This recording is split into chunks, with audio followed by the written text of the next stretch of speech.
Today we are working Psalm 9. In Psalm Magic, some of the traditional uses for Psalm 9 are to overcome evil, to reduce the power of any enemy, to reverse curses and hexes, and for help in court cases. And it's also used to overcome oppression. And I would like to use it to overcome oppression today. Now remember, oppression can come from people, from circumstances, and from ourselves. So if you're feeling oppressed in any way, Psalm number 9 is a wonderful psalm to come to for that. It's also been used throughout history to overcome political oppression, people who are being oppressed by governments and political figures and corrupt politicians and things like that. The way we work Psalm Magic is simple, easy, and effective. We take the psalm that we are working and we speak it out loud all the way through once without stopping. And then we go back through that same psalm and we consider each verse in turn. We search for those hidden meanings within each verse. We call them occult meanings because they are hidden. Those are viewed frequently as magic seeds. And those magic seeds need to be planted in fertile ground in order for them to take root. And the fertile ground is in our minds. And how do you plant those seeds? By looking for them, contemplating them, and doing your best to apply what you find to whatever the situation is that you brought to the psalm. And when you plant those seeds into the fertile ground of your mind, they take root, they grow, they blossom forth, and then they bear fruit after their kind. And that is exactly what you and I are going to do together right now with Psalm number 9. I will praise thee, O Lord, with my whole heart. I will show forth all thy marvelous works. I will be glad and rejoice in thee. I will sing praise to thy name, O thou most high. When mine enemies are turned back, they shall fall and perish at thy presence. For thou hast maintained my right and my cause. Thou sattest in the throne, judging right. Thou hast rebuked the heathen. Thou hast destroyed the wicked. Thou hast put out their name forever and ever. O thou enemy, destructions are come to a perpetual end, and thou hast destroyed cities, their memorial is perished with them. But the Lord shall endure forever. He hath prepared his throne for judgment, and he shall judge the world in righteousness. He shall minister judgment to the people in uprightness. The Lord will also be a refuge for the oppressed, a refuge in times of trouble. And they that know thy name will put their trust in thee. For thou, Lord, hast not forsaken them that seek thee. Sing praises to the Lord which dwelleth in Zion. Declare among the people his doings. When he maketh inquisition for blood, he remembereth them.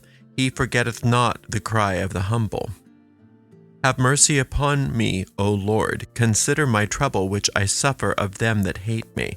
Thou that liftest me up from the gates of death, that I may show forth all thy praise in the gates of the daughter of Zion. I will rejoice in thy salvation. The heathen are sunk down in the pit that they made. In the net which they hid is their own foot taken. The Lord is known by the judgment which he executeth. The wicked is snared in the work of his own hands. Higayon, Selah. The wicked shall be turned into hell, and all the nations that forget God. For the needy shall not always be forgotten. The expectation of the poor shall not perish forever. Arise, O Lord, let not men prevail.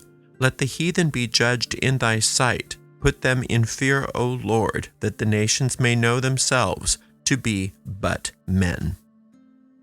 It's fairly common to believe that Psalms 9 and 10 were originally a single psalm, and frequently they are treated as a single psalm. But in Psalm Magic, we don't usually do that. We let them each have their own autonomy. It starts out with praise. This appears to be a psalm of thanksgiving, and then it makes a little bit of a turn. First and foremost, when we're working Psalm Magic, we orient ourselves to the idea of what the Lord actually is. Because it's really easy to put ourselves in the point of view that there's some Lord out there that's going to come rescue us if we're good enough, if we do the right things and If it's having a good day, it's going to come and help us. That's not a powerful posture to start a spell. What we want instead is to orient ourselves to the truth of what the Lord represents. The Lord is a symbol. It's a symbol of that which is the one power. And it's important that we do that each and every time. Take a moment and orient ourselves to the one power, the one source, the one force in all the universe. And there is none other. And when we understand that, when we accept that, then we realize that this is why psalm magic is powerful and effective, because there's nothing that can oppose this power. There is nothing but this power. I will praise thee, O Lord, with my whole heart. I will show forth all thy marvelous works. In the Psalms, the heart represents the deep mind. It represents the habitual mind, such as I know that by heart. I can play that by heart. You are habituated to it. I will praise thee, O Lord, with my whole heart means that I'm going to habituate myself to praising the Lord. To praise the Lord, to praise this force, means that we need to praise that which is good. Just like you need an object for your affection, you need an object for your praise. Otherwise, it's just some sort of exercise. What are you grateful for? What are you thankful for? Where does the good show up in your life? And that's what you want to be able to do habitually, to see that which is good. Now, that's not to say that you're not going to also take into account that which needs healing and that which is not good. We tend to, in this world, be taught to look only at the world through the eyes of that which isn't working. And we disregard things that are working. And we want to habituate ourselves to the idea that things do work out for us and give those praise. I will show forth thy marvelous works. You will show forth the marvelous works. You'll make sure that you show, that you demonstrate the marvelous works. What are the marvelous works of the Lord? Everything that's good. Where does good show up in your life? And how can you express good in your life? When you make choices in each and every moment, is the habit to make the choices to be compassionate or to judge? Are your choices automatically to find common ground or to find division? Is it to relax or is it to tense? Is it to judge or is it to forgive? I will be glad and rejoice in thee. I will sing praises to thy name, O thou Most High. The Most High is a title given to the Lord to remind us that there is only one, that there is nothing but this. It's not my Lord is better than your Lord. Our God is more powerful than yours. That's not what this is. This is all gods are one. There is nothing but this. And to sing praises unto this force's name means to sing praises to the qualities of this force, the nature of this force. There are infinite names of God. There are infinite qualities. And to sing praises means to disturb your experience. To sing is to disturb. I know that sounds funny, but in the Psalms, when you're singing, it means that you're making noise. And to make noise doesn't just mean to make physical noise, it means to make psychic noise. It means to make a psychic disturbance, to upset that which isn't working. And in this case, if it's oppression, we are disturbing the oppression by singing in our minds with our auras, with our intentions, to sing praises unto the qualities of the infinite. When mine enemies are turned back, they shall fall and perish at thy presence.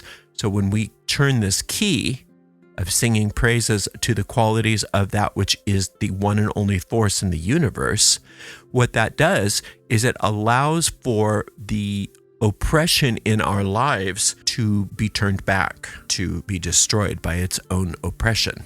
The oppression oppresses itself. For thou hast maintained my right and my cause. Thou sattest in the throne judging right. And that's what the infinite does. This is another one of those psalms that puts the infinite in a setting of sitting on its throne as a judge in a legal setting. We do want the infinite's judgment on everything, because the infinite only sees the truth. And so it only looks as though the infinite is judging against oppression from the point of view of the oppressor. The infinite's only judging through righteousness and only sees that which it created, and it didn't create oppression. The infinite doesn't will for oppression. So therefore, when we're singing praises unto the infinite, we are turning that key so that we experience the truth of the righteous judgment of what this source is. And that causes everything that doesn't look like the righteous judgment of this source to fall away, to be destroyed. And we always say it's very similar to turning on a light in a dark room. The darkness is destroyed by the light, but not because the light is seeking to destroy the darkness. It's just the darkness doesn't exist in its presence. Thou hast rebuked the heathen. Thou hast destroyed the wicked. Thou hast put out their name forever and ever. And from our point of view here, it can seem like the infinite's really mad at these oppressors and is punishing the bad behavior. But that's just because the bad behavior and the oppression is coming back on the person. It's coming back on the person because life is a game of boomerangs. What we throw out comes back to us. What we throw out comes back to us. Now, when we turn the light on and we say only righteousness shall prevail, everything that doesn't look like that righteousness has to go back into the native nothingness from whence it came. And it has to do that by going back into its source. Ultimately, its source is nothing. There is no source of evil. There is no source of oppression. And so when we turn the key of this psalm to get that oppression to be healed, ultimately what we're discovering is that oppression never really existed from the point of view of Zion or from the point of view of this level of consciousness. But in our experiences, it looks like the oppression and the oppressors are being destroyed. O thou enemy, destructions are come to a perpetual end, and thou hast destroyed cities. Their memorial is perished with them. This is so important because not only does the infinite make everything right again, it blots out the memory of it. It blots out the memory of it. You don't even remember that you were oppressed anymore. It's such a vague, distant memory. And that's what we want to get to. And when we allow this spell to work and things are made right again in our lives, it's up to us to toe that line and not keep saying, remember how bad it was? Remember how they mistreated me? They're not mistreating you anymore. That's been healed. So we don't want to recreate it. We want to allow the infinite to blot the memory of it from us. And we stay with doing what? Singing praises unto the infinite. Because we want to be perpetually a disturbance to oppressors. We want to habitually be a disturbance to anything that's unlike the truth. But the Lord shall endure forever. He hath prepared his throne for judgment. The Lord endures forever is a reminder that the Lord exists only in the present moment. The Lord does not exist in the future or in the past because those don't exist in Zion or in this state of consciousness. The past and the future are constructs of the ego consciousness, of the ego mind. And the ego mind's basic function is to keep us ruminating over the past and the future so that we don't use our power in the present moment. The Lord shall endure forever. The Lord is here now. He hath prepared his throne for judgment. And that's simply reiterating that the infinite only sees the truth. And when you go to the infinite, you do it in the present moment and you allow it to heal whatever the situation is. Your job is to stay in the present moment and not re-enter those old habits of living in the past or living in the future and not recreating the problems that have already been solved. And he shall judge the world in righteousness. He shall minister judgment to the people in uprightness. And that's the whole point of this psalm.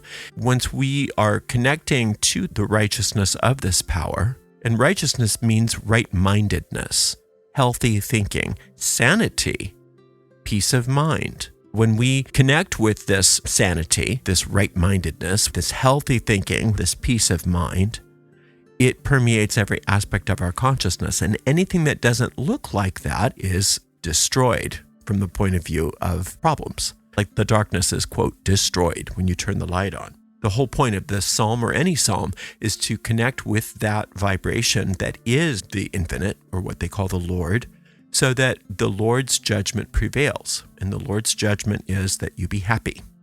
That's the will of God, is that you be happy, that you be safe, that you be at peace. The will of the infinite is that is true for everybody.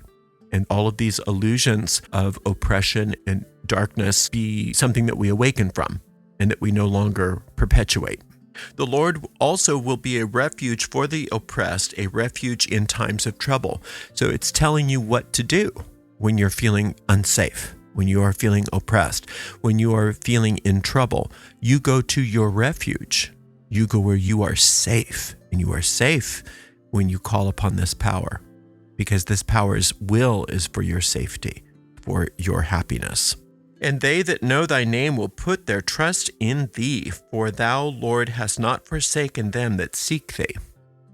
When you know this secret, you know where to go and you know what to do, and you no longer try to fix things yourself. You no longer try to make yourself safe all by yourself, because your ways are very limited. When you think in terms of only what your surface mind and your ego understand, it only knows what it already knows. But the infinite knows everything. The infinite has infinite possibilities that you don't understand. So when you go to the infinite for your safety can show up in all kinds of ways that you couldn't have come up with on your own. It says, and they that know thy name will put their trust in thee. Once you know the name, the nature of the infinite, where else are you going to go?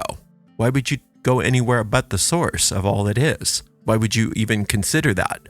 The idea that there could be something separate from the source of all that is why we feel unsafe in this world. We live in a world that believes that it's separate from this source. This whole world is a projection of fear based on the idea that we all believe that we're separate from this source. So once you know the name of God, once you understand the qualities of the infinite, you realize that you're always safe, but you can't create that safety for yourself based on your own past learning. You have to go outside of the thought system that is based on fear to find that safety. And that's what we do when we seek our refuge in the infinite. For thou, Lord, hast not forsaken them that seek thee. Of course not. When you seek the infinite, you're seeking truth. You're seeking reality. You're seeking sanity. You're seeking healthiness. You're seeking all of that which is real. And when you go to that which is real, everything that is false is shined away in its presence. Sing praises to the Lord which dwelleth in Zion. Declare among the people his doings. Remember in the Psalms that people represent your own thoughts. So when you do this, when you go to Zion, and remember what Zion is the meeting place between you and the infinite. It's where the tabernacle is, where the temple is.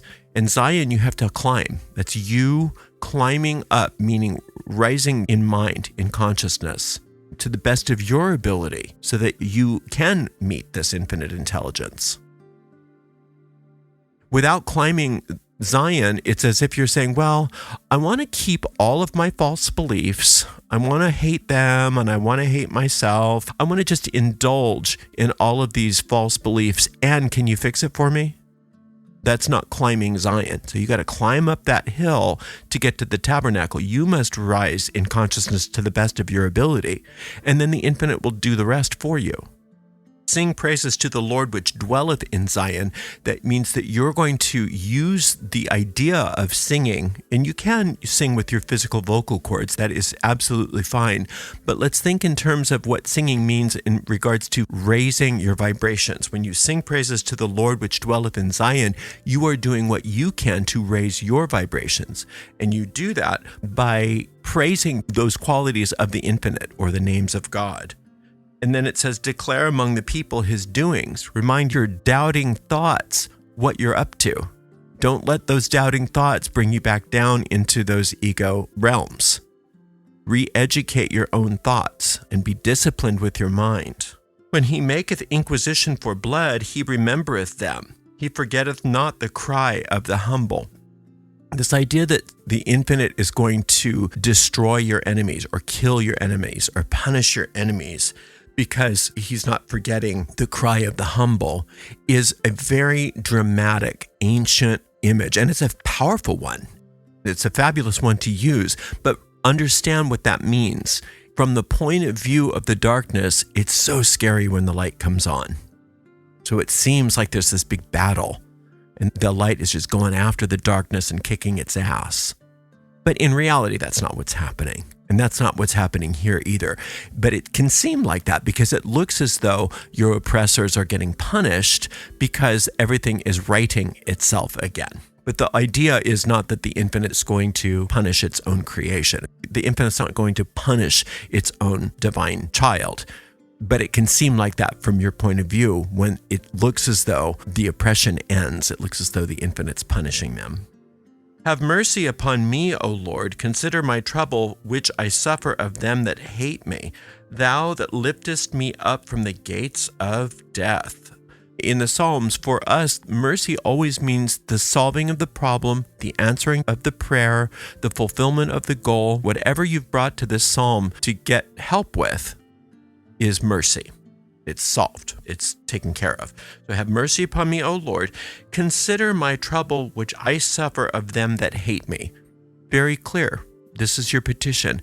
This is what's going on. This is what they're doing, and I want out of it. I want this handled. Now, again, if it's not another person that you're feeling oppressed by, if it's a situation, that's fine too. If it's your own ego thoughts that are oppressing you, that's fine too. Whatever the oppression is, you're just laying it out on the table and saying, thou that liftest me up from the gates of death. The gates of death meaning if I don't get this problem solved, I may as well die. That's how serious it seems. It may not be that severe in reality, but the Psalms are like the libretto of a grand opera. It's important that you get into it. There's a whole emotional connection with your issue that is very helpful. So whatever it is, it's like, I'm dying. When we say that, oh, I'm just dying. I'm just dying. Well, we're not technically dying, but it feels like we're at the gates of death. That I may show forth all thy praise in the gates of the daughter of Zion. I will rejoice in thy salvation. So take me from the gates of one place into the gates of the other place, from the gates of death to the gates of the daughter of Zion. Now, the daughter of Zion is a poetic name for Jerusalem. Jerusalem, the city, is the infinite's property. We want to be in the gates of the daughter of Zion, where we are 100% taken care of, all of our needs are met, we're happy, things are going well. When we're going into the gates of death, I'd rather do things myself. I'm separate from the infinite. I'm going to do ego things. But you can't do both at the same time. You're either in the gates of death, ego, or you're in the gates of the daughter of Zion, spirit. You can't do both, one or the other. Can't go east and west at the same time. So we're being clear about that. I don't want to be in the gates of death. I want to be in the gates of the daughter of Zion. I want to be in your city. I want to be in your town, not in the town of darkness. I want to be in the town of light. The heathen are sunk down in the pit that they made, and the net which they hid is their own foot taken. Evil always destroys itself. No matter what it seems like. We're coming to the Psalms because we want it to work out now. We don't want to wait for things to sort themselves out in time. We want to be in timelessness. We want to be in the gates of the daughter of Zion, which is the present moment. And we want this taken care of now, which is our right, by the way. That's our right. The infinite's not doing us a favor. The infinite is happy when we claim our birthright. Our right to have these things sorted out for us right now. The infinite wants that for us. But remember how things work. We have to make the first move because we have the right to use our minds any way we want to. We have the right to do anything we want with our minds. And if we don't discipline our minds and we go along with status quo and we believe in all of these false concepts, we get what we get. When we start getting what we get and we don't like it, the good news about that is that it's a reminder to us that we can go back to the source and let everything be taken care of for us. The trick there is once we get the problem solved, we learn to stay there. And again, we're not saying it's your fault.